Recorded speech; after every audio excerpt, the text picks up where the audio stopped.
Bonsoir, alors je voulais vous montrer ce soir la mise à jour que j'ai reçue aujourd'hui et vous montrer les résultats à la fin. Et à partir du téléphone, alors vous voyez, il suffit de cliquer sur mise à jour, installer maintenant oui. Et puis on a 2 minutes comme sur l'écran de la voiture pour annuler la mise à jour au cas où on a besoin de la voiture, parce qu'évidemment la voiture est immobilisée pendant 20 à 25 minutes. Alors ça y est, c'est parti. J'ai coupé un peu la vidéo quand même.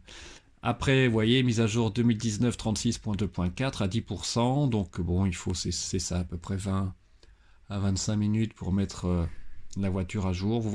Je voulais montrer aussi qu'on voit l'intérieur, la température intérieure de la voiture, là, qui était de 11 degrés. Et vous avez évidemment les notifications dans la barre de défilement de mon téléphone Android, à la fois au départ qu'une mise à jour était disponible et qu'ensuite la mise à jour est en cours.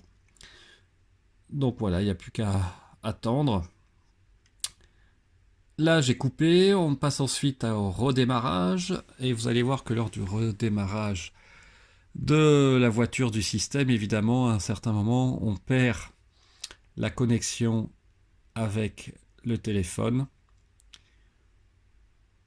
Ça dure pas très longtemps, vous allez le voir. En attendant, je vous montre que la recharge est terminée. J'ai remarqué qu'avec la dernière mise à jour, quand il y a une recharge planifiée, on n'a plus l'heure de départ de la charge. Par contre, il l'a enlevé. Donc avant, je voyais que ça allait commencer à 2h, 1h du matin. Maintenant, c'est plus disponible sur l'application. C'est un peu dommage.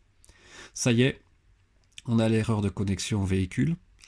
Donc il y avait eu de toute façon l'alerte au départ qu'on pouvait perdre potentiellement l'alarme, etc.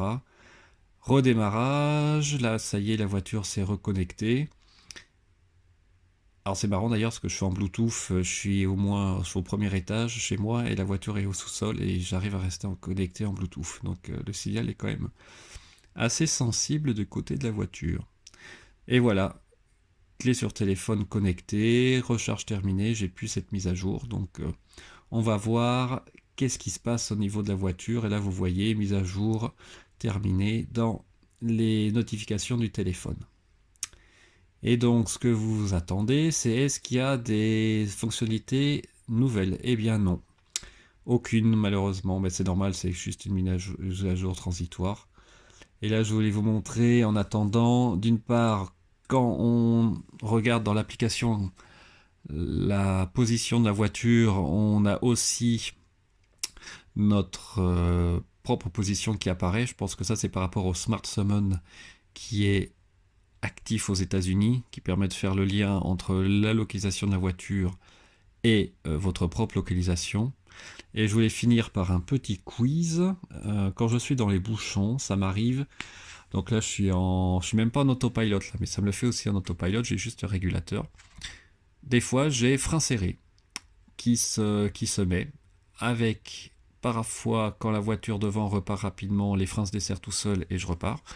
Et puis des fois, quand l'arrêt dure plus longtemps, la voiture reste avec frein serré allumé et je suis obligé d'accélérer pour repartir. Donc je voulais savoir ce que vous en pensiez, si vous aviez déjà eu la même chose. Donc n'hésitez pas à me laisser un commentaire. Et voilà, bah écoutez, une vidéo de plus, j'espère que ça vous a plu.